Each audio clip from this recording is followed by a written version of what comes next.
Okay, so here we go, starting again.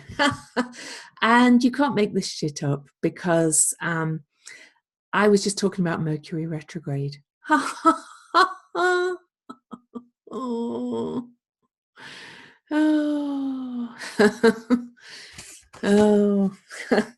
So I'm hoping some of you come back in. So I'm going to start again, basically. Really sorry about that. Technology has not been my friend this week. So I am going to start again.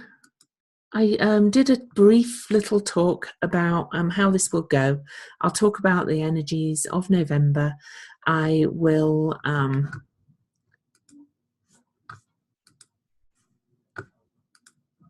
oh,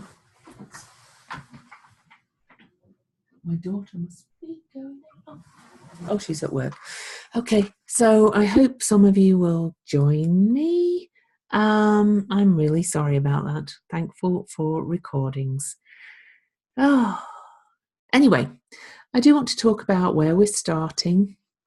I'm quickly going to go through the energies. Okay, so where we're starting is today, November the 1st. But I do want to say I'll talk about these energies and then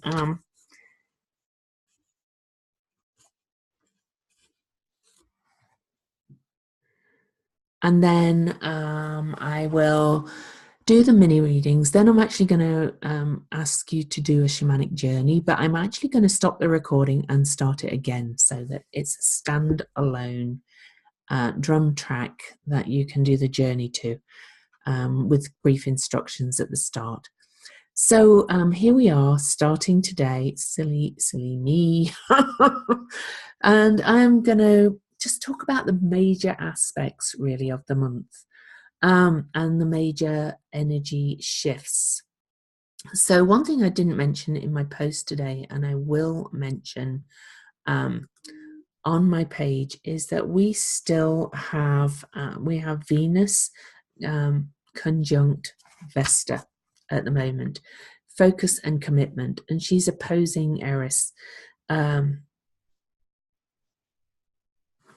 So Eris is the goddess of discord. So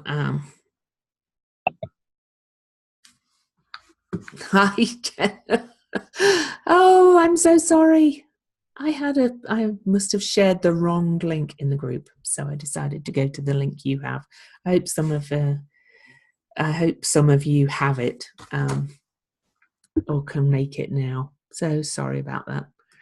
So funny. I was talking about Mercury retrograde as I actually went into the group to see where everybody was. Because I was thinking, where is everybody? So anyway, here we go. I talked about how the call will go. I'll talk about the energies, do the 3 mini readings that we have this month, and also I will then do the shamanic journey, but I'm going to do that as a standalone recording. I did talk to you all a little bit about my my guides because they've been telling me I have to talk about them more. So I have, and especially in this time of Scorpio. So, hey, I'm wearing this. So I'm going to stop my share for a minute. So I'm wearing my Halloween outfit so that my one Halloween outfit, because I don't really do dressing up much, and it's my witchy dress because I have been feeling very witchy. Okay. And I have Marcus, my unicorn power animal. Some of you have heard me talk about him before. He's here. Evelyn, my stork, my other power animal, she's here. And we have another guest, Prince. Yes, Prince. I have a friend who's been channeling Prince since he died. And was that April of last year, I think? Anyway, because she was very connected to him and he came to her like right after he died. But anyway, she's been calling in people. He said he's meant to speak through many, many people. He's actually Saint Germain or Merlin reincarnated, and I've been drawn to it, and I didn't know why, because I liked Prince, but you wouldn't say I was an uber fan. I was a fan. I liked him, of course. He's fabulous. But the night, 3 nights ago, I had this most intense dream where I was literally his right-hand girl, which meant I had to sit next to him, leaning against him, looking good. It was clearly my 18-year-old self in the dream, because I looked really hot. And basically, he didn't talk to me much. I just had to be there watching him and listening to him and paying attention. And I told my friend about it, and she said, it's because I'm ready. I've been called in by Prince Saint Germain Merlin. And I love that it's Merlin too, because I love Arthurian legends and Merlin. So Prince is not really gone away since. I wouldn't say I exactly channel. So, so who knows what's going to come out through these people, because they've said that they just speak to me through the charts. So anyway, I don't want this call to be forever, because especially because I screwed up at the first start. So anyway, coming up, so I'm not going to go through every individual aspect, but tomorrow we do have, I'll talk about the main ones. We have Saturn square Chiron tomorrow. Now that can be a little bit painful, a bit ouchy. Okay.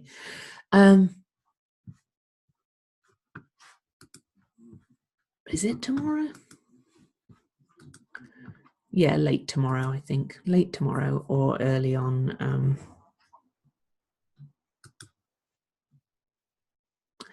But anyway, Saturn square Uranus, that's kind of ouchy, because Chiron is the key to healing, but he's also our core wound. Okay. And God,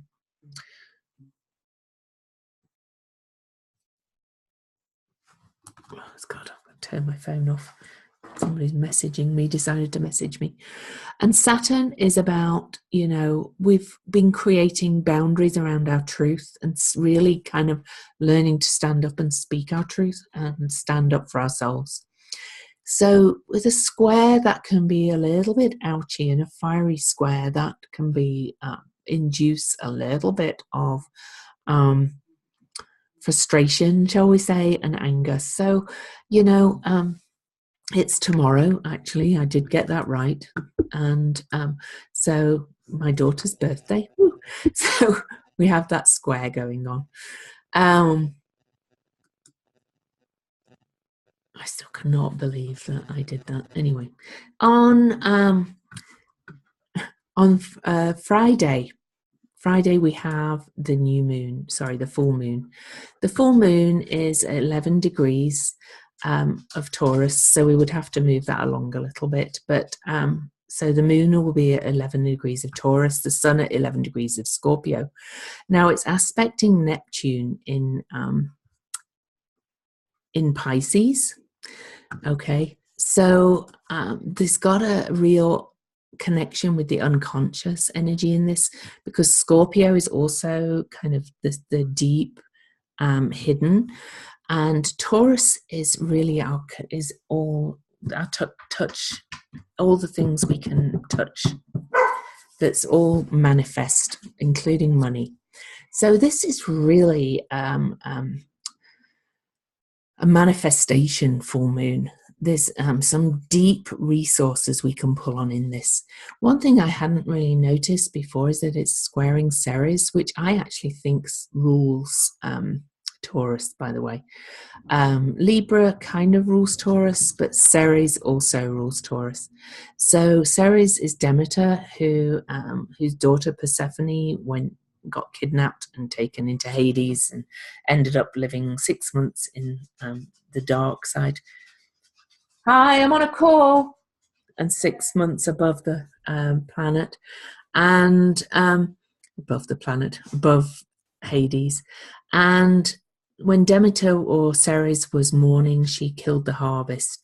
But what the real message of all this and of Ceres is about living in alignment with cycles. Oh, I got a hat. Cool, thank you. I'll put it on for you all in a minute. I'll show you. So, so this full moon to me is about if you live in alignment with the energies, which I'm always talking about, but this full moon is even more, then you can manifest the abundance in your life that you want. You can manifest joy. So when I talk about abundance, I don't just mean money. You can manifest joy, freedom, fun, just all things that make life feel good. So this is a real feel-good full moon if you step into following the cycles and the energies of the unconscious and the collective and nature. Okay, in a nutshell. So also on Friday, we do have Venus is opposing Uranus. So there's going to be, and Venus is the traditional ruler of Taurus. So even though I'm saying Ceres rules Taurus, Venus is active on the day of the full moon also. And conjunct that Vesta, focus and commitment. And they're both opposing Uranus and Aries, which are real awakening and disruption and sudden change and new beginnings. So I think there's going to be some big awakenings on this full moon. It is a super moon because that means the moon is a bit closer to the earth. It's near its perigee. So it appears bigger than normal, than other moons. We hear it a lot these days, though. So quite a few moons are super moons. But it does mean that the moon's energy affects us more directly when it's a super moon. So it's really kind of big, some big awakenings, some big ahas coming on. In 4 days' time, Mercury shifts into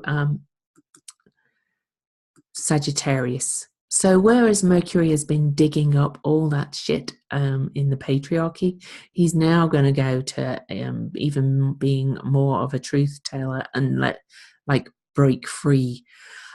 He does hit his shadow on November the 14th for his retrograde. His retrograde starts December the 3rd. So we'll talk about that next month. So things might start to go a little bit more wonky, or even they've gone wonky already. So, so there you go. So,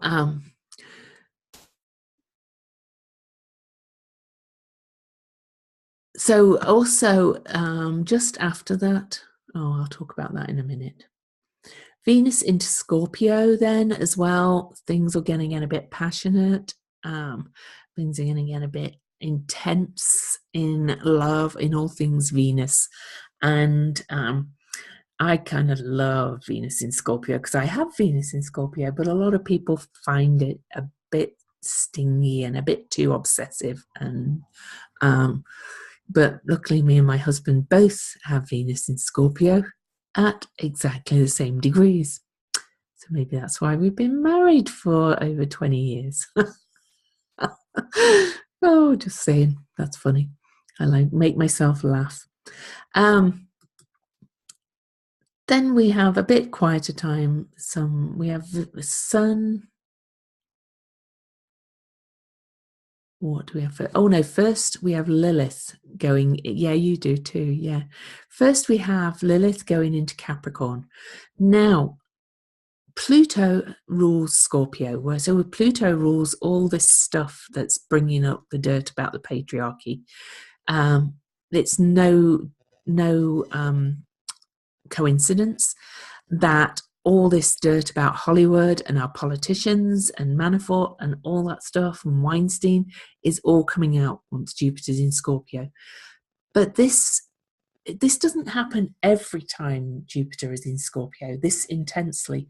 The reason it's happening now is because Pluto is in the sign of the patriarchy, Capricorn. So it's directly digging up the dirt, connected, because Pluto rules all this dirt digging stuff. Now, I see Lilith as a co-ruler of Scorpio. So I think it's going to get even more intense. I think we're going to have more Weinsteins, more Kevin Spaceys, more Manaforts. I think all kinds of secrets and dirt are going to be revealed and truth is going to be told. throughout November and beyond, but particularly this month, particularly while we have not only Jupiter in Scorpio, but good Jupiter's going to keep doing it. But there's a lot more to come this month, I think. Then Sun squares the nodes on November the 11th. And that's always a pivot point when anything squares the moon's nodes. And the moon's nodes, if you remember, they were conjunct the August the 21st eclipse. It's all about moving away from feeling like the outcast and moving into this joyful, follow your heart. My follow your heart sign, always there, telling us to follow our heart's desires and, not bugger what everybody else thinks, but stop worrying what everybody else thinks. Obviously, they always do no harm, but, So with the Sun in Scorpio, that's going to be an intense desire to follow our heart. And Ceres is right there as well, next to the North Node on this. So moving towards those cycles. So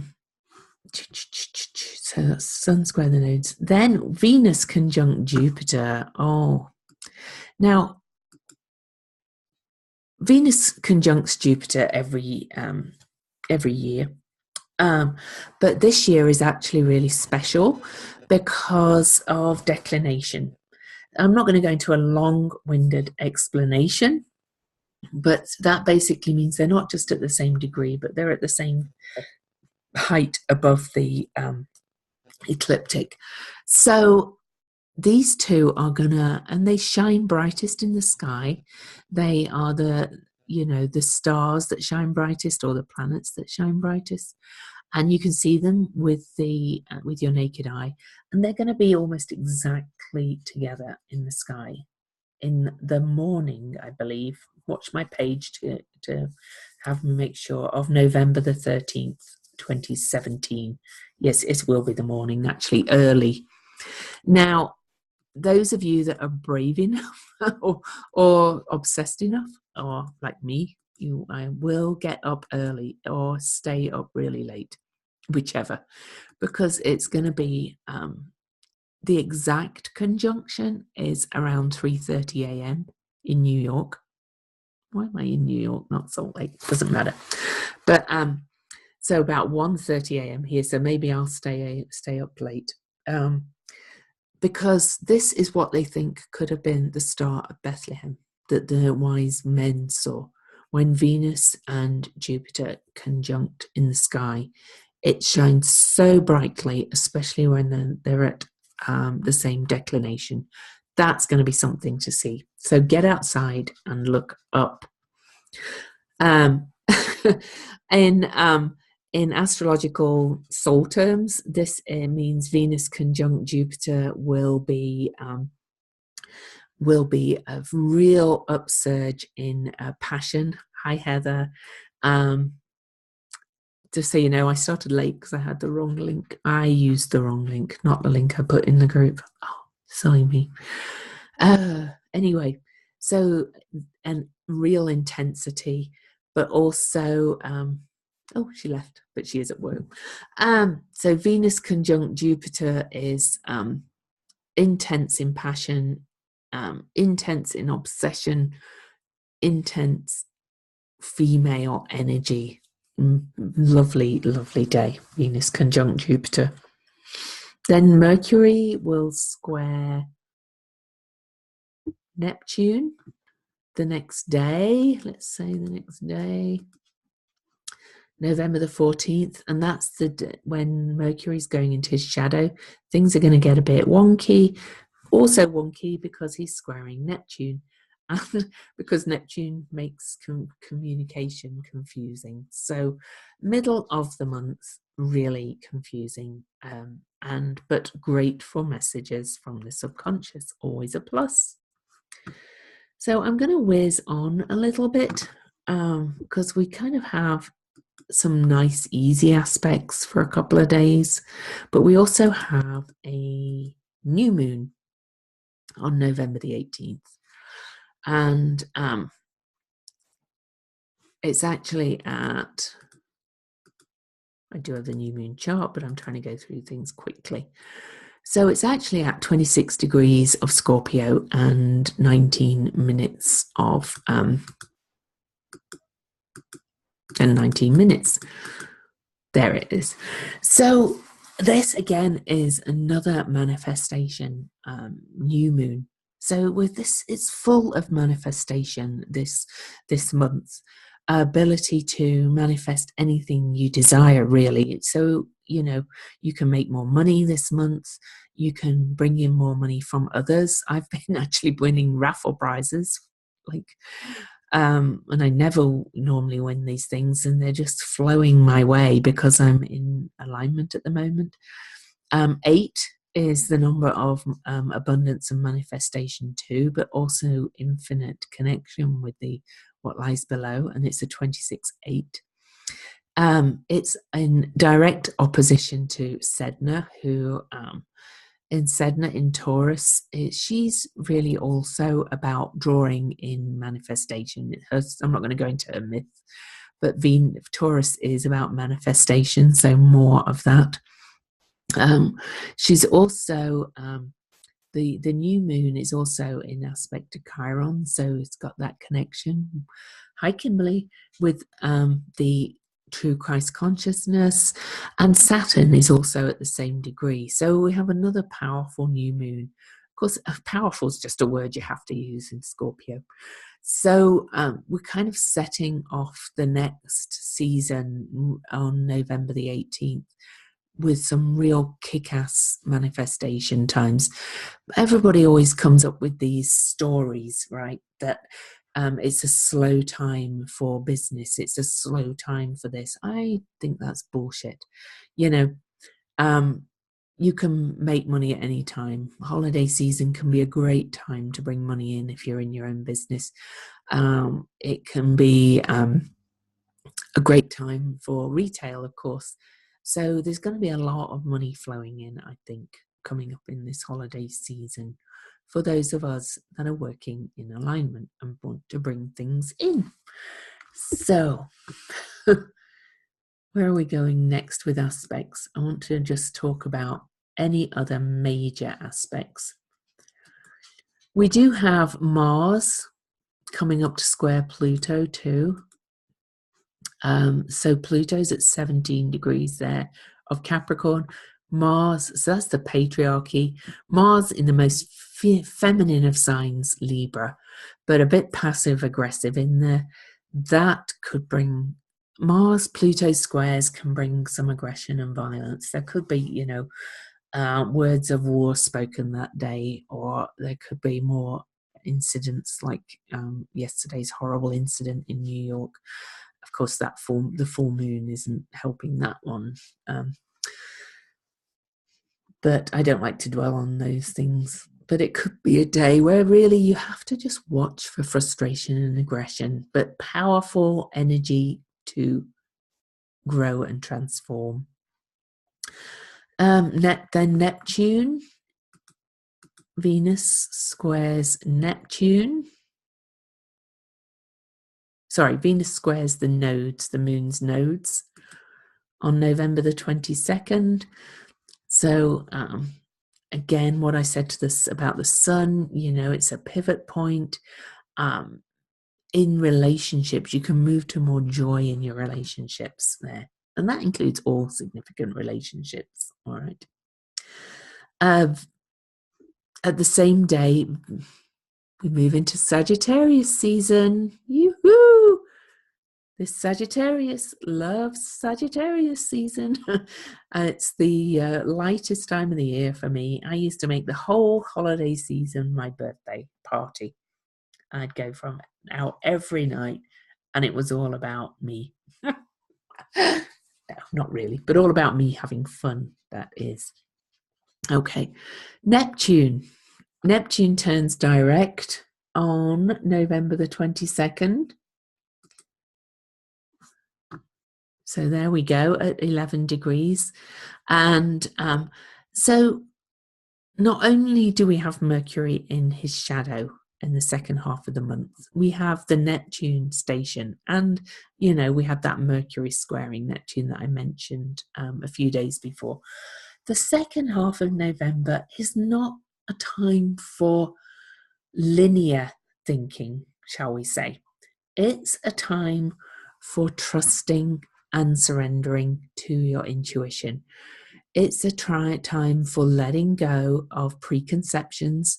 It's also a time, though, where you could idealize a lot of things, people.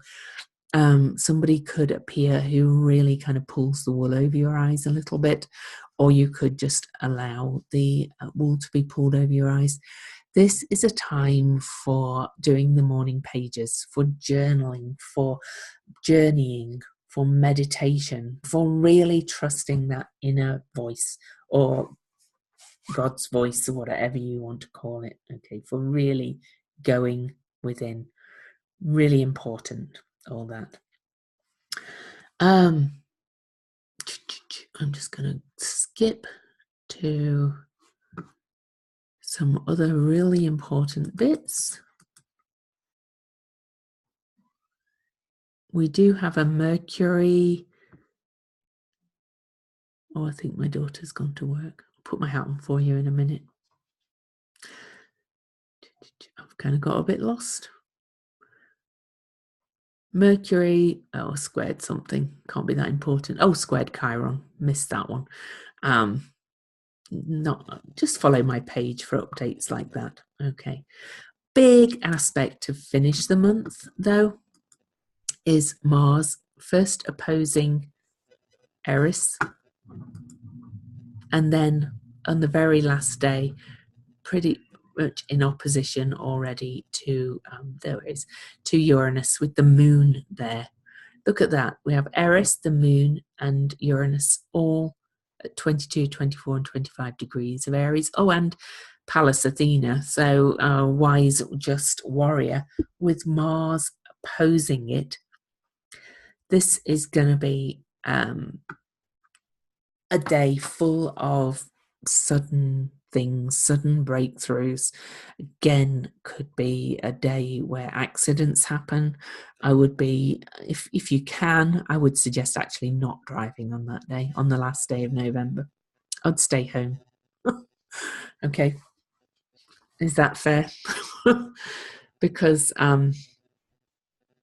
yeah, I would just plan to take the day off. What day is it? Thursday? Take a day off work. Or if you've got to drive, just be mindful that people will be all over the place.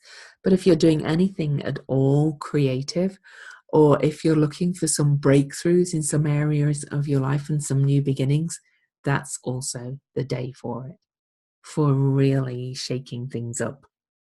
But emotionally, a lot of people are going to be all over the place that day. So I'm going to move on to the mini readings and invite you to look at the mini readings, because I've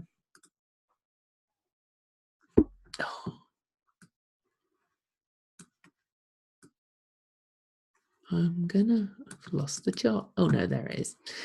So Mary, first of all, because you learn something by following these, okay. And talking of learning astrology, don't forget my astrology class starts on Monday, the Planetary Magic Level 1. So still time to sign up for that. We'll be going in depth, really in depth through all the archetypes, really connecting with all the archetypes and looking at the chart to see how it all starts to make sense and how you can pull the archetypes together. Okay. So, Mary, none of these people could be here. So, she had a specific question about Saturn going over her moon. Mars. Well, Saturn is past your moon, Mars, in the 8th. But you're looking about what lessons you should be learning as you integrate them, as you move on. Well, I imagine while Saturn went over your moon, Mars, now he was stationed on the degree of your moon for weeks because it's the same degree as my son, Mary. And so I imagine that's been a really tough time emotionally. I would imagine you've had to dig deep into your psyche, but what's your lesson with intimate relationships? I'm guessing with a moon and Mars in Sagittarius in the 8th house, in your house of deeply bonded relationships, that you sometimes have a tendency to be really, what's the word? To be a bit overpowering in relationships, even in Sagittarius. It's kind of this push me, pull you in relationships. Your Saturn going over this would be for you to create good boundaries for yourself and others in your intimate relationships. Boundaries about where you want freedom, clear boundaries, not coming out with any sudden emotional outbursts, and also to allow others that freedom too. This is kind of what I'm getting from this, that because you also have Jupiter opposing it. That's really, really powerful. I should imagine that often throughout your life, in your intimate relationships, because the moon in Sagittarius is very blunt, says what it speaks, says what it thinks. The Mars in Sagittarius is extremely blunt. I have Mars in Sagittarius. So I would imagine you are prone to emotional outbursts at times. And I don't mean that in a horrible way, because I think there is nothing wrong with emotions or expressing emotions. It's just, I would imagine they've come out in quite inappropriate ways and times sometimes. And in your relationships, as I said, you've been a bit, give me freedom, but then I don't want you to have freedom kind of thing. Or if somebody tries to stop your freedom, you burst out, and your words could be quite strong, I think, against people when they do that. Bear in mind, though, they are connected in this lovely grand trine. So you can't separate Saturn going over that from the fact that Saturn has been triggering that lovely fire grand trine. And that's even actually a kite. So right now, Saturn is aspecting your Neptune and your Lilith. But Saturn is mastery and boundaries. So I don't mean squashing your emotions down. This is really about learning to step back and count before you let rip with your emotions, to learning to express them in a more controlled way, and speaking from a place of authority and not impulsivity, which, you've got quite an impulsive chart. Nothing wrong with that again. You've got a great chart. I hope you'll come to me for a real full reading one day. You've got a grand cross, a grand square, that kite. 2 kites, actually. Holy wow. Anyway, if you actually see in the blue here, you've actually got what's called an envelope. See, it looks like an envelope. So Saturn going over there is connected with your Pluto in Leo. So this transit has been hugely transformative for you, I would imagine, this Saturn transit. It's also been connected with your Venus and your Sedna over here in your 12th house, and connected, as I said, with that Neptune. So it's all really, again, I go back to that trusting your inner truth again, but expressing it in a very different way than you have done in the past 29 years. And I'm looking at your age. This is the second time it's gone over. I would look back, Mary, as well. 29 years about. Okay, so what year was that? Oh, my mind today. 1988. In about 1988, how did you grow emotionally then? They will have a similar feeling this time. All right. similar growth. It's a bit like you're coming up to your second Saturn return. You know, you can look back and go, wow, that's how I changed last time. It kind of has a more grown-up feel to it the second time around with anything Saturn does, but and less crazy, if you like. But this is really you kind of setting the tone for the rest of your life, emotionally, I would say. Kathleen, first of all, Kathleen, happy birthday to you. This is your natal chart over there in Rockville Center, New York. That's where you were born. I am quickly going to say, whew, you have Jupiter going over all your Scorpio, which is really mostly in your 5th house. So you're going to have an expansion of real deep joy this coming year. Saturn will be moving into Capricorn and going over your Lilith and Ceres, both powerful goddess energies in work. I think you'll be really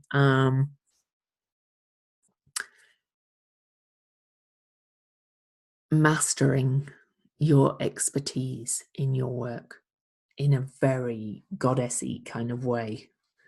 Oh, sorry. I think please bring your window to the front, it says.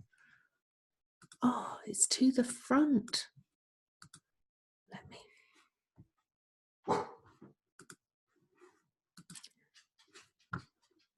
Told you, Mercury is playing with me already. So anyway, it still means what I said. Saturn is going over this. Jupiter will be going over this for most of the next year. That's kind of the big highlights. But because it's your birthday, I'm actually going to look at your solar return chart.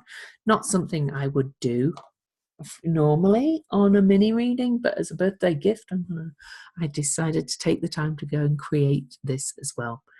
So if you look at this, you have Mars and Pluto in Capricorn on your solar return chart. Oh no. Oh, my stupid software. Ignore that. I'm going to go in and create your solar return chart right now. I am so sorry, guys. I was so prepared. I had all these solar return charts done, all this energy done, and I'm actually going to do it on my phone. And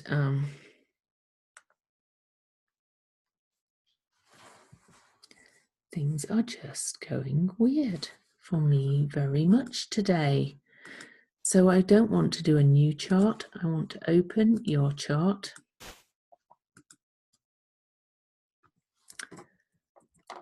Please forgive me, guys. Okay. And then I want to do the solar return chart. So select subsidiary chart, solar return.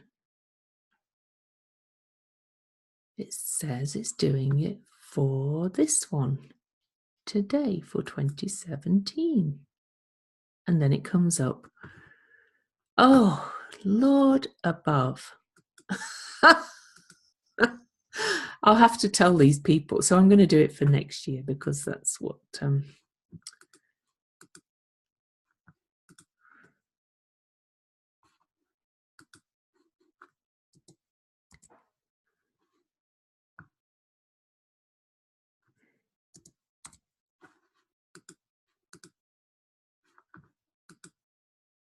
yay, I have your solar return chart. Oh, I was like, that does not look right.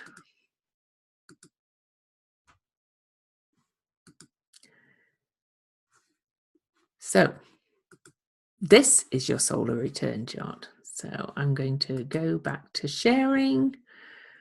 Oh, my Lord.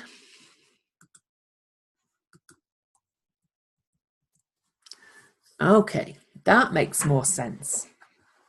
So for this coming year, you have Gemini rising. It's going to be a very sociable year for you. You've also got Aquarius on your midheaven and that kind of makes you perhaps take some shifts towards some future goals in your life.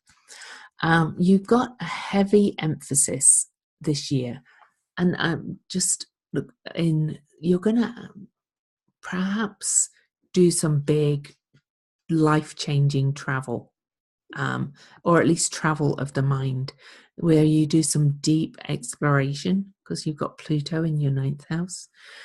It's a year that's very much, and I already mentioned it with Saturn going over your Capricorn planets. It's a year very focused on your day-to-day work, expansion in your work. Probably could even be a promotion, also bringing in some money through your work.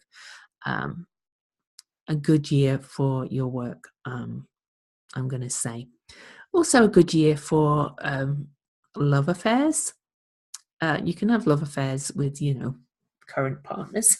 Also, it can be reignited with both Venus and Mars in the house of love affairs, but it's also a good year for bringing in some real joy and fun for you.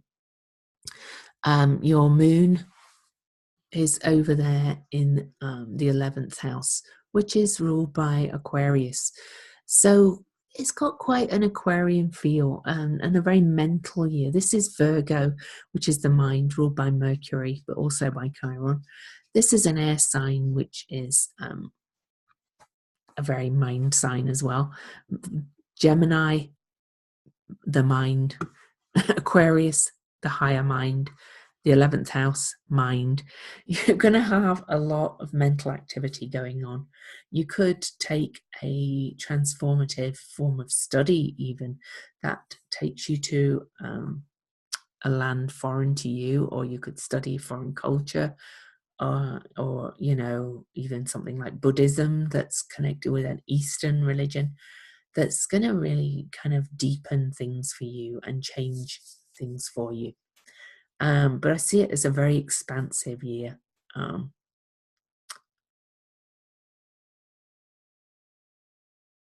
If you're connected to any belief system at all, that's probably going to change and transform during this year.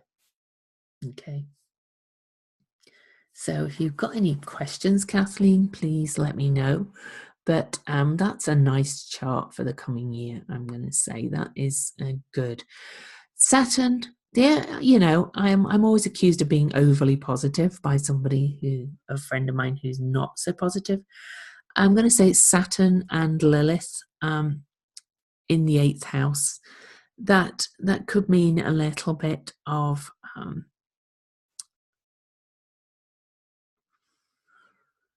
somebody might come into you. You may meet kind of a bit of a guru figure, a bit of a teacher who could perhaps be a little bit heavy on you, but I really don't see it as that bad, actually. So I'm trying to not be super positive, because it is a positive chart. It's really, really nice. So I'm going to look at Heather now. I've got your question. I know it's about what's going on with that woman at work. Now let's have a look.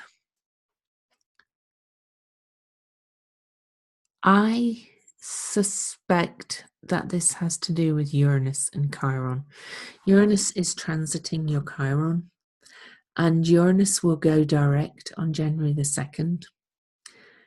This is triggering something that you need to shift. This is a lesson for you in something you need to shift in leadership for you to be able to move forward and complete what you're doing.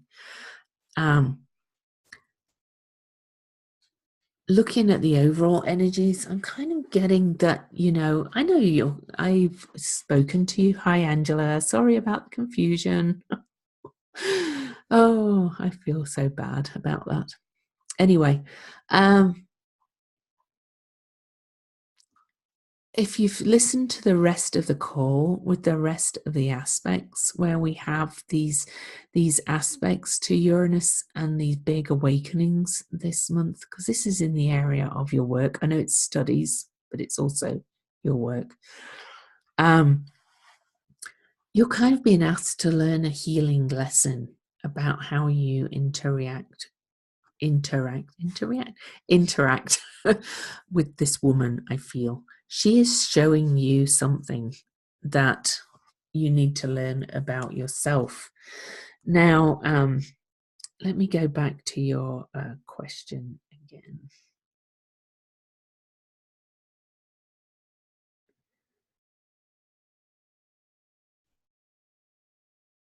Okay. Of course, I thought I'd written it down. Okay, yeah, here it is. Because Venus is opposing or coming up to oppose all this, and it is a female professor.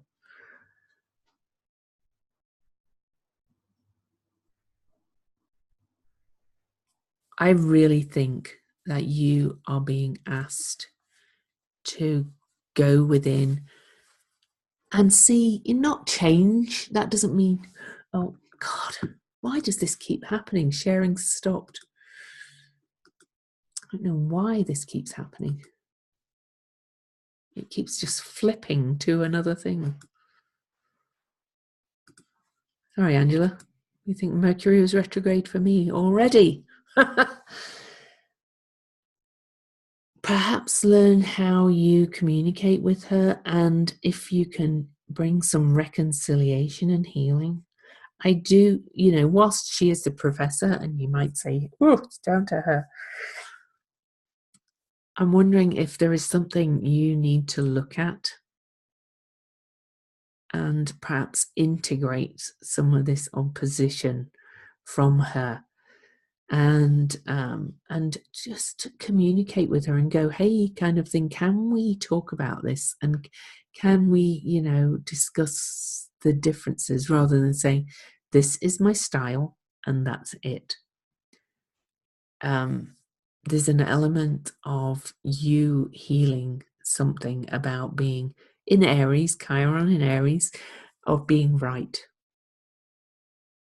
if that makes sense, and about you changing something in your point of view, because Uranus is sudden change. You're going to have a sudden awakening. That doesn't necessarily mean you change everything and throw a baby out with the bathwater, but it's just being open to these new awarenesses and new things coming at you.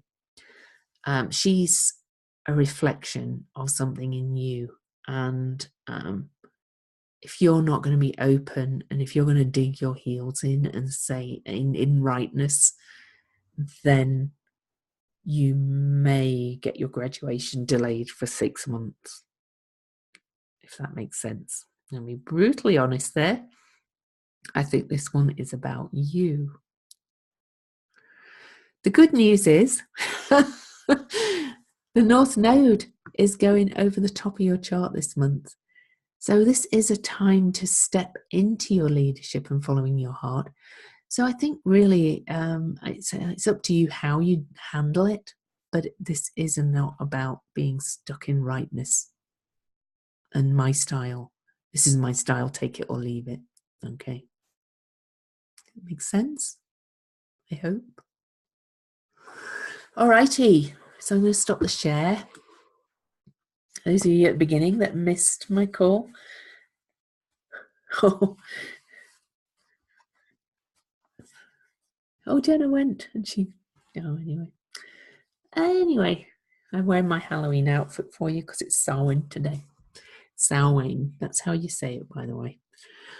Everybody says Samhain or Samhain, and it's not, it's Samhain.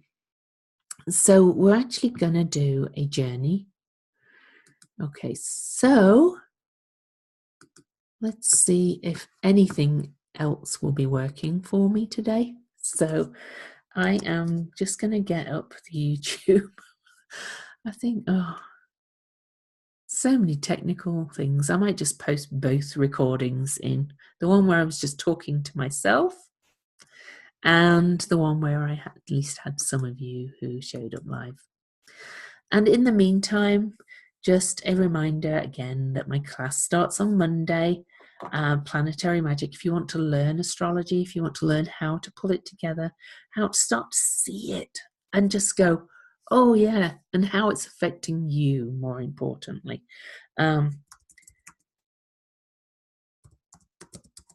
We start on Monday, 12 classes, 12 90-minute classes. It's not 12 weeks because we do take breaks for holidays and also for my husband's birthday. So